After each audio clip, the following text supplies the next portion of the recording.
जय हिंद दोस्तों, मैं सुधीर सिंह और आप देख रहे हैं प्रचंड भारत। और आज मैं हूं गोरक्षनाथ मंदिर के ठीक सामने और गोरखपुर के लोगों से आज जानेंगे कि यहां का 2022 का चुनावी माहौल क्या है और लोगों की राय क्या है। गोरखपुर के बारे में एक बहुत दिलचस्प बात मैं आपको बताऊं, यहाँ का जो प्लेटफॉर्म है विश्व का सबसे लंबा प्लेटफॉर्म है गोरखपुर स्टेशन का। ये अपने आप में एक इतिहास है। दूसरा सबसे बड़ी बात, गोरखपुर जो नाम पड़ा है वो बाबा गोरक्षनाथ के नाम पर पड़ा है और इसी मठ के महंत हैं ये माननीय मुख्यमंत्री जी योगी जी। यहाँ से वो सांसद रहे, फिर वो मुख्यमंत्री बने। उनके गुरु भी यहाँ से सांसद थे अवैधनाथ जी, और गोरक्षनाथ के नाम से ही इसका नाम पड़ा गोरखपुर। और ये नाथ संप्रदाय का अपना एक मंदिर है, मठ है, और यहीं के महंत रहे हैं बाबा माननीय योगी आदित्यनाथ जी। तो आज हम लोग जानेंगे यहाँ के लोगों से, यहाँ के लोकल से, कि 2017 में योगी आदित्यनाथ के आने के बाद कितना विकास हुआ और पूरे प्रदेश की बात अगर हम लोग करें तो कितना पूरे प्रदेश में परिवर्तन आया है। और इन्हीं सब चीज़ों को लेकर के हम विभिन्न जगहों से लोगों को पूछेंगे, जानेंगे उनकी राय, और 2017 के पहले क्या परिप्रेक्ष्य था, इस चुनावी रण में कितना परिवर्तन देख रही है यहाँ की जनता। चलिए सबसे बात करते हैं। सर, आपका नाम? त्रिलोकीनाथ। सर, मैं आपसे अगर जानना चाहूँ कि गोरखपुर में बाबा योगी आदित्यनाथ का मठ अपना है, बाबा यहाँ से आप लोगों ने चुन के भेजा, उनको मुख्यमंत्री बन गए। 2017 के पहले और 2017 के बाद जब से योगी आदित्यनाथ जी मुख्यमंत्री बने हैं, दोनों पीरियड को अगर अंतर करना चाहें तो किस तरीके से आप करना चाहेंगे? नहीं, वो मुख्यमंत्री जब से हुए हैं तब से तो उन्होंने अच्छा काम किया है, और ख़ासकर हम लोगों के लोकल विकास का जो उन्होंने किया है ये तो सराहनीय काम है। और कुछ प्रकृति उनका साथ नहीं दे रही है, इसलिए थोड़ा उनका सब काम जो है वो हो जा रहा है। लेकिन योगी जी तो हम लोगों के लिए बहुत अच्छे हैं, क्योंकि अपना ही सब लोग वाले बलाव चाहते हैं। हाँ, तो हम लोगों के लिए तो योगी जी अच्छे हैं। तो 2022 के चुनाव में सर आप किसको फिर देखना चाहेंगे? अगर योगी जी आएंगे तो योगी जी तो हम लोग वोट देते ही थे पहले भी, वो चाहे किसी पार्टी से रहे हो, हम किसी पार्टी के रहे हो, व्यक्तिगत तो हम लोग वोट उनको हम देते ही। हाँ सर, अगर मैं आपसे कहूं कि अगर कोई 5 काम उनका इस 4.5 साल के कार्यकाल में, तो वो 5 काम क्या होगा जिसको आप प्रायोरिटी देंगे कि नहीं ये काम बहुत अच्छा है, फिर ये दूसरा है, तीसरा? 2022 नहीं, जैसे एम्स का उद्घाटन उन्होंने कर दिया, ये भी अच्छा काम हो गया। ये जो आपका ये जो कौन सा बीमारी आई थी आपकी, इंसेफ्लाइटिस, हाँ इंसेफ्लाइटिस था, उस पर भी उन्होंने अच्छा काम किया। प्लस मतलब इसमें जो अभी आपका चल रहा था ये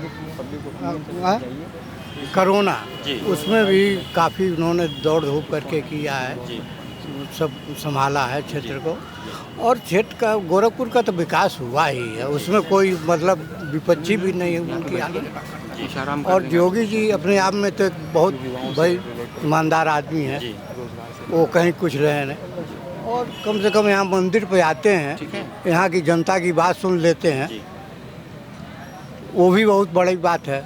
आदमी को कुछ भी न करे, अगर सतावना दे दे पीठ पर ठोक करके, तब भी बहुत अच्छी बात है। मैं अपने दर्शकों से एक बात बता दूं, इंसेफ्लाइटिस एक ऐसी बीमारी थी बच्चों में जो होती थी, और अक्सर 2017 के पहले ये देखा जाता था कि हमेशा हम लोग देखते थे टीवी पे कि ये दिमागी बुखार था जो कि छोटे बच्चों में होता था, और उससे अनगिनत बच्चे मरते थे उस बीमारी से।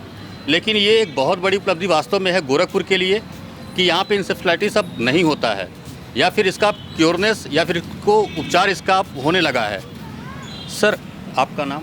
विजय कुमार पाल। सर, अगर मैं आपसे जानना चाहूँ कि 2022 में कौन आना चाहिए?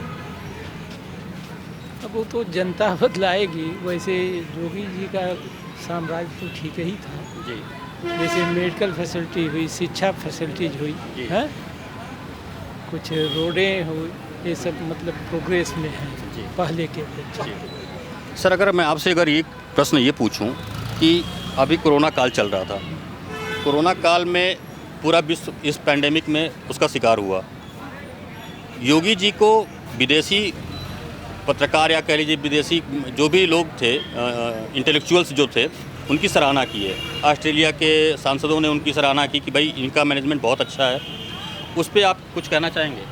ठीक है, कोरोना में जो है अच्छा उन्होंने काम किया है और कंट्रोल भी किया है। जी अभी आजकल देखिए एकदम मतलब शून्य के बराबर है करीब करीब। किसी दिन एक भी केस नहीं आ रहा है, किसी दिन एक आधा आ जा रहा है, लेकिन है प्रोग्रेस तो है, इसमें कोई दो नहीं। सर, अगर मैं आपसे जानना चाहूँ, आपका नाम सर? कृष्ण मोहन पांडे। सर, अभी मैं अगर आपसे जानना चाहूँ, जैसे 2022 का चुनाव जितना नज़दीक आते जा रहा है, सारी पार्टियां जो है ब्राह्मणों को लुभाने का काम करना शुरू कर चुकी हैं। यही मायावती थी जब अपने मंच से ये कहलवाती थी कि तिलक तराजू और तलवार इनको मारो जूते चार। क्या वजह है, क्या दर्द, अब उनको ये छटपटाहट क्यों हो गई कि हमारे जो ब्राह्मण वोटर्स थे वो हमसे छटक रहे हैं, अब उनको एक जगह लाना जरूरी है? तो इसके पीछे क्या मंशा है उनकी? ये दर्द कम है कि तिलक तराजू और तलवार इनको मारो जूते चार। जो ब्राह्मण सुन लिया है वो वोट देगा उनको? जी वो देगा? कभी नहीं देगा उनको। तिलक तराजू और तलवार इनको मारो जूते चार, यही शब्द उनका था। ये मुख्यमंत्री हैं, ये तो नहीं कहना चाहिए। तो सर वो फिर तो एक मंच पे लोगों को लाने का काम कर रही हैं। काम वो अपना कर रही हैं, अपने स्वार्थ में वो कर रही हैं। अब ब्राह्मण कहाँ जाता है वो तो वो जाने। तो बुद्धिजीवी समाज है, भरमा थोड़ा न पाएंगे उसको, ऐसा नहीं है। सर, इसी के आगे एक नारा और आया था, मिले मुलायम माया काशीराम, हवा में उड़ गए जय श्री राम। जय श्री राम। तो ठीक है, उड़ा दें, क्या करना है उसमें। वो सब दैवी शक्तियां हैं, आदि देव हैं, उनको कोई उड़ा नहीं पाएगा। जी हाँ, वो आप उड़ाते रहिए, अपनी भावना व्यक्त करते रहिए, उससे क्या होगा।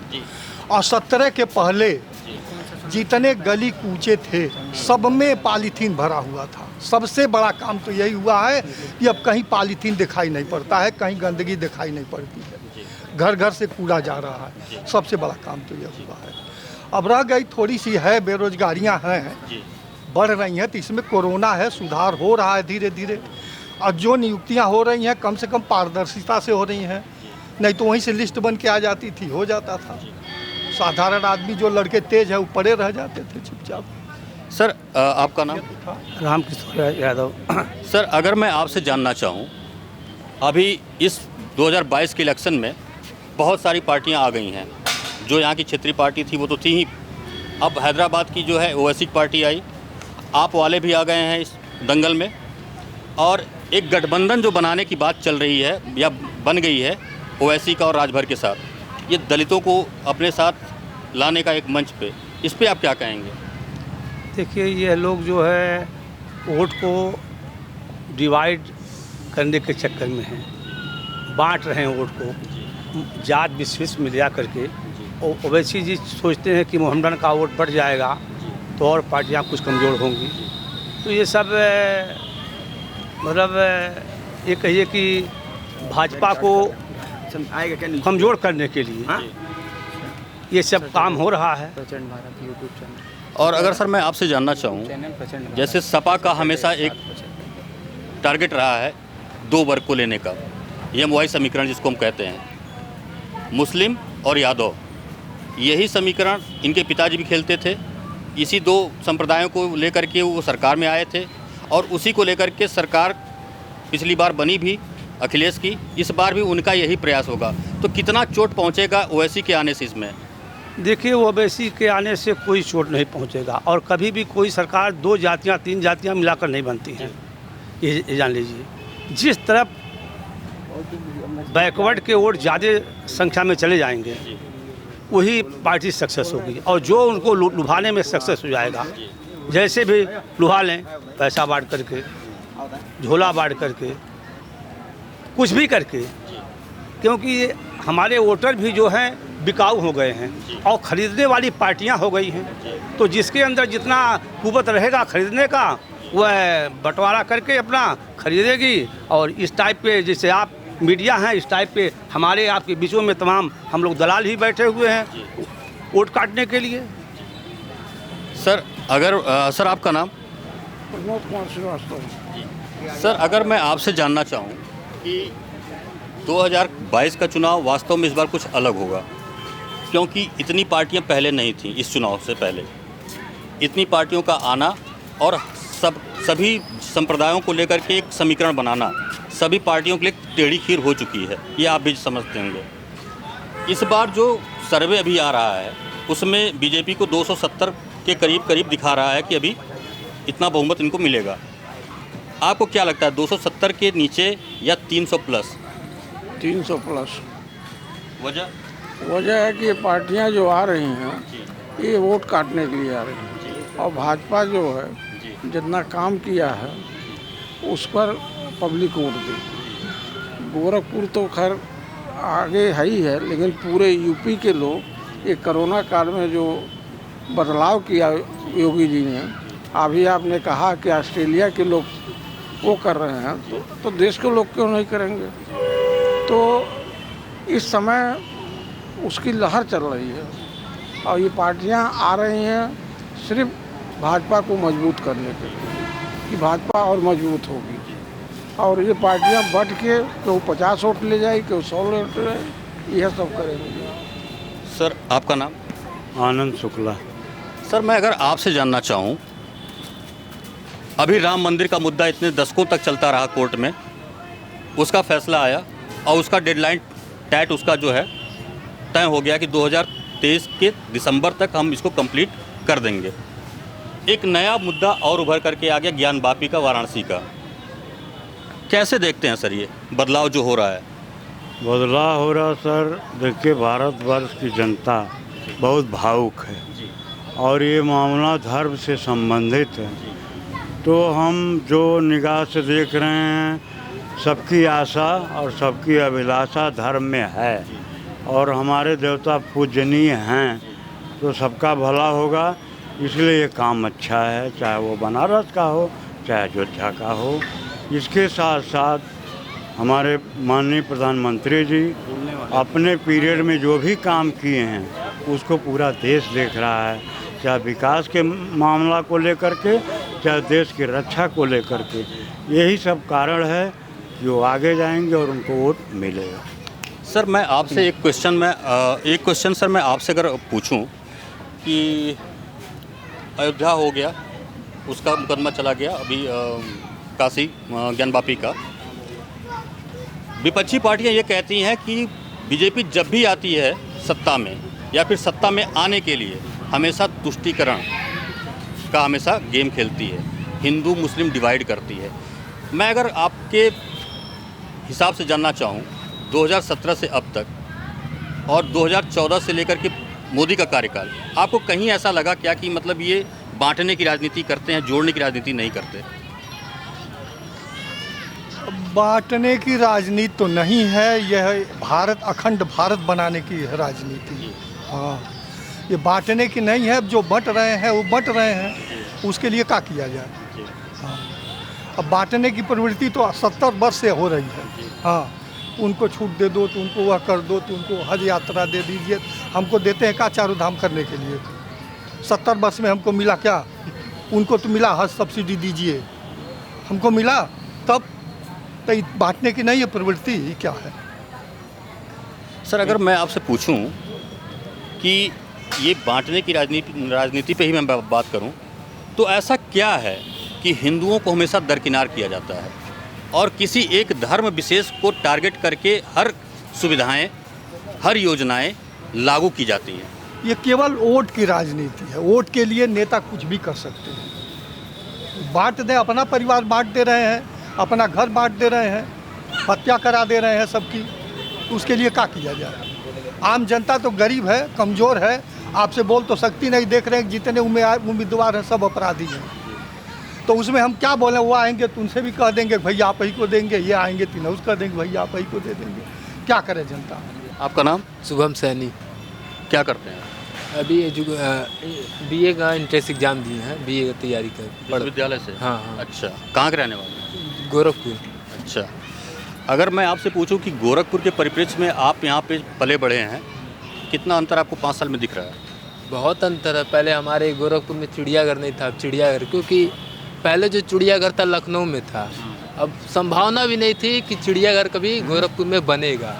ऊपर से दूसरा बात, चिड़ियाघर हुआ, एम्स हुआ, हर एक चीज़ की सुविधा मिली और जो नारी शक्ति का उन्मूलन था उसमें भी सुविधा मिला। नारी जब रोड पे जाती हैं, लड़कियां जब जाती हैं, उनको सुरक्षा मिली और बहुत अच्छी सुरक्षाएं मिली उन लोगों को। आपका नाम? सन्नी शुक्ला। मैं अगर आपसे पूछूं सर, योगी के ऊपर हमेशा एक ब्लेम होता है, उनके ऊपर ये कहा जाता है कि इनका काम धाम कुछ है नहीं, ये केवल नामकरण करते हैं लोगों का या फिर जगहों का नामकरण करते हैं। ऐसा कुछ नहीं, ऐसा कुछ नहीं है। वो तो चारों तरफ काम कराए हुए हैं। इधर भी सड़क है, उधर भी सड़क है, चारों तरफ रास्ता बन गया। अब क्या चाहिए उनको? जैसे है गोरखपुर में ही मियाँ बाजार है तो उसको माया बाजार कर देना, फैजाबाद को अयोध्या कर ऐसा देना। कुछ नहीं है। जो भी किए हैं वो सब कुछ सही किए हैं। बात ये देखिए, वो हिंदुत्व के नेता हैं, ठीक। और दूसरी बात जो कहते हैं ना लोग मुस्लिम से जलते हैं, ऐसा कोई बात नहीं। जो पाकिस्तान का साथ देता है, जो यहाँ रह कर पाकिस्तान का साथ देगा, उससे वो जलते हैं, उनके खिलाफ है, उन्हीं के खिलाफ वो लड़ते हैं और लड़ेंगे भी। आने वाले समय में 2022 में योगी आदित्यनाथ दोबारा मुख्यमंत्री बनेंगे। आपका नाम? प्रशांत पांडे। प्रशांत जी क्या करते हैं? मैं IIT खड़गपुर से PhD करता हूँ। IIT खड़गपुर से PhD करते हैं। Good to see you here. और मैं आपसे अगर जानना चाहूँ, ये आपका कौन सा ईयर चल रहा है? 4th year. ओके, तो अगर मैं आपसे जानना चाहूँ तो आपको, चूँकि यहाँ के हैं, गोरखपुर के हैं आप, क्या उम्मीदें हैं योगी जी से? एक्चुअली मैं एजुकेशन के फील्ड में अगर बताऊं तो बिफोर 2014 या 2017 दे आर वेरी मतलब बहुत कम एजुकेशन, टेक्निकल एजुकेशन के लिए यहाँ पे बहुत कम स्कोप था। जैसे कि हमारे पास जो IITs थी वो भी टोटल नंबर ऑफ 7 IITs थी बिफोर 2014। उसके बाद जब से मोदी गवर्नमेंट आई है तब से अगर आप टोटल नंबर ऑफ IITs देखें तो वो 23 के करीबन हो चुकी है। और टोटल नंबर ऑफ एम्स भी हमारे पास 6 या 7 थे, अभी वो 13 के आसपास हो चुके हैं। और जो NITs जो स्टेट इंस्टीट्यूट थे गवर्नमेंट के, वो भी हमारे पास काफ़ी कम थे, अभी 32 के आसपास हो चुके हैं। और रही बात रोज़गार की, तो लोग कहते हैं, युवा हमेशा कहते रहते हैं रोज़गार नहीं है, रोज़गार नहीं है, रोज़गार नहीं है। कोई एक बार इस पे बात नहीं करता कि अगर पॉपुलेशन कंट्रोल नहीं होगा तो रोज़गार हम दे ही नहीं सकते। तो सर पॉपुलेशन कंट्रोल तो इस बार योगी जी ने कर दिया, नोटिफाई कर दिया उसको। वो बहुत अच्छा डिसीजन है उनका। और इस तरह ये जैसे यूपी के गवर्नमेंट ने ये डिसीजन लिया है, इसी तरह हमारे जितने बाकी स्टेट के चीफ मिनिस्टर हैं उनको भी ये डिसीजन लेना चाहिए, ताकि और प्रदेश के तो जो चीफ मिनिस्टर हैं, आप अभी छत्तीसगढ़ वहाँ का देख लीजिए, झारखंड का देख लीजिए, वहाँ तो हज हाउस वो बनवा रहे हैं, और नमाज पढ़ने के लिए कमरे बनवा रहे हैं वो वहाँ पे क्या नाम से विधानसभा में। अभी 2 दिन पहले का स्टेटमेंट उनका है कि हम नमाज पढ़ने के लिए जो भी हमारे विधायक रहेंगे उनको एक कमरा दिया जाए।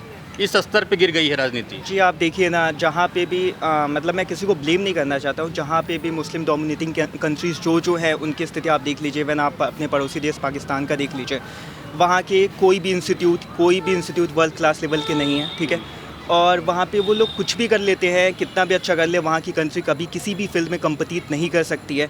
तो अगर यहाँ पे भी सेम उन्हीं के मेंटालिटी को इम्प्लाई करते चले जाएंगे तो यहाँ का भी जो एक स्थिति है, कई स्टेट का स्थिति फिर वही हो जाएगा जो पाकिस्तान का है। तो उन चीज़ों से हमें हटना चाहिए। और मतलब ठीक है, जो अभी मोदी जी कर रहे हैं वो बहुत अच्छा है और हमारे देश के लिए बहुत अच्छा है। सर मैं आपसे एक क्वेश्चन और पूछना चाहता हूँ।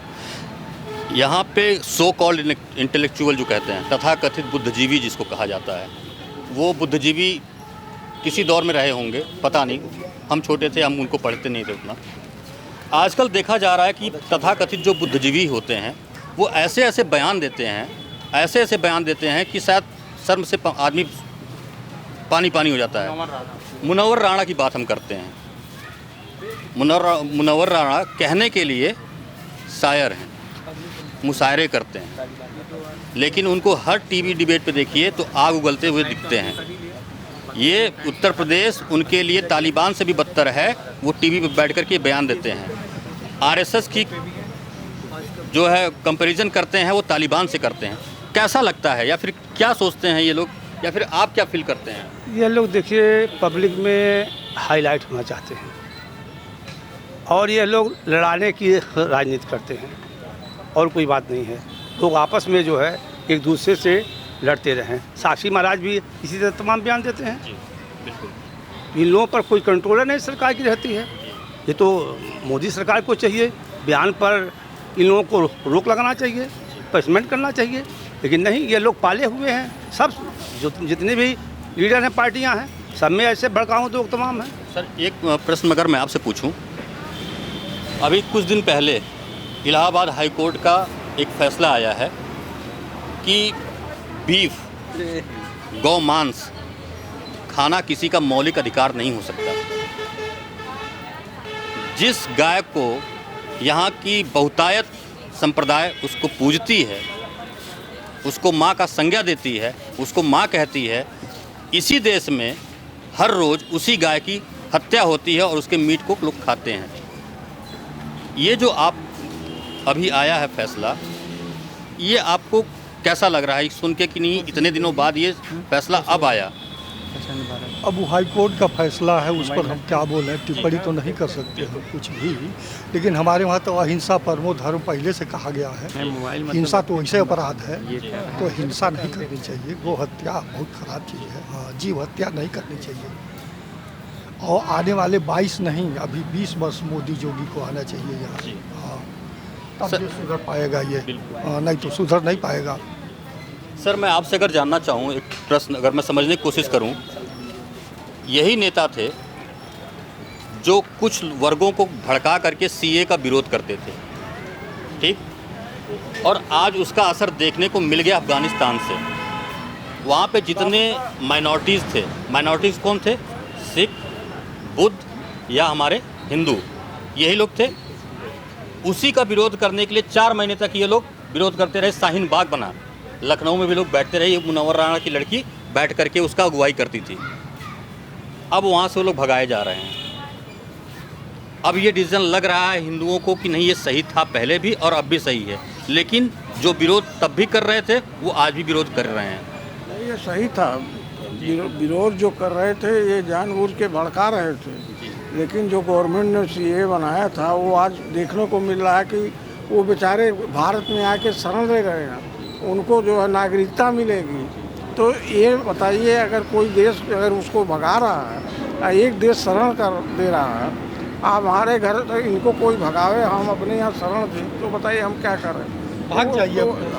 भाग नहीं जाइए, हम उसको, आप उसके लिए सराहनीय काम कर रहे हैं कि नहीं कर रहे हैं? उस भारत के प्रति उसका वो रहेगा कि नहीं रहेगा? मुनव्वर राणा जितने आग उगल रहे हैं उतने वो भाजपा को मजबूत कर रहे हैं। अभी जस्टिस यादव जी जो थे, अभी उनका रिपोर्ट हाई कोर्ट जो न्याय सुनाए हैं कि गौ मांस खाना मूल अधिकार नहीं है, तो बकरा खाना भी मूल अधिकार नहीं है, तमाम पक्षी खाना भी मूल अधिकार नहीं है। तो हम गांव को क्यों, तमाम पशु जितने पशु पक्षी हैं तमाम पे हम वध पे रोक लगनी चाहिए। वो सब पे लगना चाहिए, न किसी एक पशु को रोक कर, सब पे लगनी चाहिए। दूसरी बात यहाँ पे बताया गया जनसंख्या नियंत्रण को लेकर, तो संतान उत्पन्न करना भी आपको मौलिक अधिकार है और कहीं ना कहीं मूल अधिकार का उल्लंघन भी है। अब देखिए, बताना चाहते हैं, बोल लेने दीजिए हमें। जैसे कि उत्तराखंड उत्तर प्रदेश का भी एक हिस्सा था, उसको अलग कर दिया गया। आप बताइए, उसको अलग कर दिया गया, आज वहाँ पे जनसंख्या नियंत्रण कानून क्यों नहीं बन रहा है? क्योंकि वो जनसंख्या वहाँ कम है। आपको भी अगर डेवलप करना है यूपी को, जनसंख्या नियंत्रण इसलिए हो रहा था कि हम विकास कर सकें। यूपी को 2 भाग में बांट दिया जाए, तमाम संसाधनें आएंगी। नहीं, आप गलत बोल रहे हैं। अब मेरी बात सुनिए, किसी भी राज्य को डिवाइड इस बेस पे नहीं करते हैं कि उसकी जनसंख्या ज़्यादा है। पहली बात सुन लीजिए, ठीक। ये कोई वो उसका फंडामेंटल कोई पैरामीटर नहीं है। जी, ठीक है। ठीक। हमेशा अगर मान लीजिए अगर जनसंख्या नियंत्रण का कानून बना, जी, ठीक है, तो वो उसके पीछे बहुत सारे पैरामीटर हैं। आप केवल ये कहते हैं कि नहीं जनसंख्या बढ़ गई इसको बांट देना, इसलिए ये जनसंख्या से नहीं है, तमाम विकास से होंगी। आखिर उत्तराखंड को बांटा इसलिए गया ताकि मुख्यालय से काफी दूरी होने पे योजनाएं वहाँ नहीं पहुँच पाती थी। हम भी विधि छात्र, हम भी पढ़े हैं, योजनाएं वहाँ नहीं पहुँच पाती थी, जिसकी वजह से उसको बांटा गया ताकि वहाँ पे एक मुख्यालय अलग बन सके और सीमित हो सके, ताकि वहाँ विकास ज्यादा हो सके। अगर यूपी को भी 2 भाग में अगर बढ़ जाती है तो क्या दिक्कत है? 2 भाग में भारत का ही हिस्सा दोनों भाग रहेगा, अगर बढ़ जाता है, बढ़ जाएगा तो जनसंख्या नहीं बढ़ेगा। नहीं, बिल्कुल क्यों नहीं बढ़ेगी? बिल्कुल बढ़ेगी। तो ऐसे बढ़ते रहे, बढ़ते हैं सुविधाएं, आखिर विकास सुविधा देंगे। आपके पास रिसोर्सेज तो लिमिटेड है। सोर्सेज ही बता रहे हैं। आखिर जनसंख्या नियंत्रण इसीलिए हम कर रहे हैं ताकि विकास कर सकें। 2 भाग में बढ़ जाती है, तमाम मुख्यालय बनेंगे, सीमित हो जाएगी, समय सीमित हो जाएगी ना सीमा, वहाँ पे ज्यादा हम डेवलप करने की कोशिश करेंगे। आप हमको एक चीज समझाइए, आपके 4 बच्चे, बिल्कुल ठीक, और आपके 2 बच्चे, जरूर, आप दोनों सेम प्रोफाइल पे काम करते हैं। जी, किसके बच्चे ज़्यादा पढ़े लिखे निकलेंगे और किसके बच्चे ज़्यादा सुविधा पाएंगे?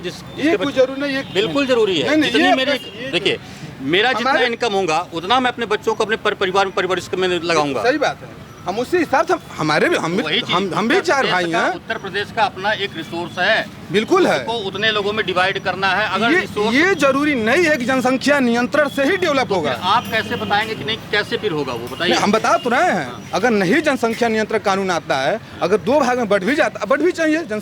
यूपी काफी बड़ा राज्य है, राज्य तो है ना, बिहार तो बड़ा राज्य, पंजाब भी है, डेवलप वो भी है, डेवलप यूपी भी है। लेकिन अगर 2 भाग में बांट इसको देते हैं, अगर मान लीजिए गोरखपुर एक मुख्यालय बना दिया जाए, इतने जितने मंडल, अगर जितने जिले आते हैं और डेवलप होगा वो। मान लीजिए लखनऊ से योजनाएं आती हैं यहाँ पे, अगर मुख्यालय गोरखपुर को राजधानी बना दिया जाए या फिर हाईकोर्ट का एक मुख्यालय बना दिया जाए तो और डेवलप अगल बगल जिले होते रहेंगे। तो आपका कहने का मतलब है कि रिसोर्सेज कोई मैटर नहीं करता है? बिल्कुल करता है, हमारे का मतलब है ना, लेकिन ये जरूरी नहीं है कि नियंत्रण से ही बाधा उत्पन्न होती है विकास के लिए। ये कोई बहुत बड़ा मुद्दा नहीं है। अच्छा, जरूर सर, ये हमारा जो मत अभी तक है ये हम जो बता। आपका नाम?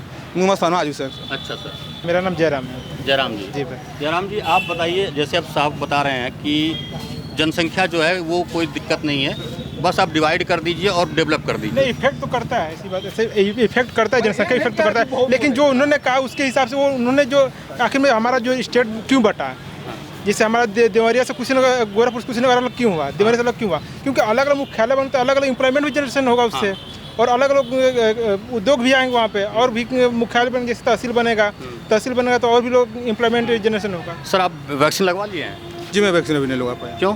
अभी नहीं लगा पाया वैक्सीन। वजह तो होगी, नहीं कोई ऐसी चल रहा है, ऐसी कोई वजह नहीं थी, मैंने वैक्सीन अभी नहीं लगवा पाया। अच्छा, क्या मतलब आपको कब लगवा रहे हैं? मतलब ये वैक्सीन तो मैं तो पिछले 5 महीने से डांट सुन रहा हूँ अपने पिताजी से वैक्सीन लगवाने के लिए, मतलब मैं टाइम नहीं निकाल पा रहा हूँ। मेरी गलती है, मैं वैक्सीन नहीं लगवा। एक जिम्मेदार नागरिक बनिए। जी, मैं बिल्कुल जिम्मेदार नागरिक बनता हूँ। वैक्सीन लगवाइए पहले। जरूर। अच्छा, और आपसे अगर मैं पूछूं कि सर कोरोना काल में मैनेजमेंट कैसा रहा? मैनेजमेंट ठीक रहा, लेकिन कहीं ना कहीं लापरवाहियाँ रहीं। बिल्कुल। जैसे ऑक्सीजन को लेके, तमाम प्रकार बेड को लेकर हॉस्पिटल में कहीं ना कहीं लापरवाहियाँ रहीं, जिसको सरकार जो है रिपोर्ट छिपाती रही, कहती रही कि हमारे वहाँ मौतें ऑक्सीजन को लेकर नहीं हुई। लेकिन संसद में खड़े होकर के भाई साहब, ये तो अब क्या बोले हम? हाँ ठीक है, संसद में ये बात आई, जो पार्टी सरकार में है उसका बयान ये है कि ऑक्सीजन से कोई मौत ही नहीं हुई। और क्यों हुई ऐसा, ये बयान क्यों आया? क्योंकि राज्य सरकारों ने ऐसा कोई आंकड़ा ही नहीं दिया। ये उत्तर प्रदेश की बात नहीं है, पूरे राज्यों की बात मैं कर रहा हूँ। भारत में जितने राज्य हैं, ये सबका आंकड़ा था कि ऑक्सीजन से हमारे कोई मौत नहीं हुई। और हम लोगों ने देखा है कि ऑक्सीजन से कितने लोगों की मौतें हुई हैं। ऑक्सीजन से बहुत मौतें हुई, आंकड़ा न देना इनकी नाकामी है। सर, आपका नाम? मेरा नाम अशोक शुक्ल है। सर, अभी कुछ दिन पहले विकास दुबे की हत्या हुई, इनकाउंटर कह लीजिए उसको, या कह लीजिए कि फेक इनकाउंटर, जिसको जो कहना है कह ले, क्लीन चिट लोगों को मिल चुका है। लोग ये कह रहे थे कि आदित्यनाथ जो हैं वो ब्राह्मणों को देख करके मार रहे हैं, ऐसा है क्या? देखिए मैं इस बात को मैं नहीं मानता हूँ।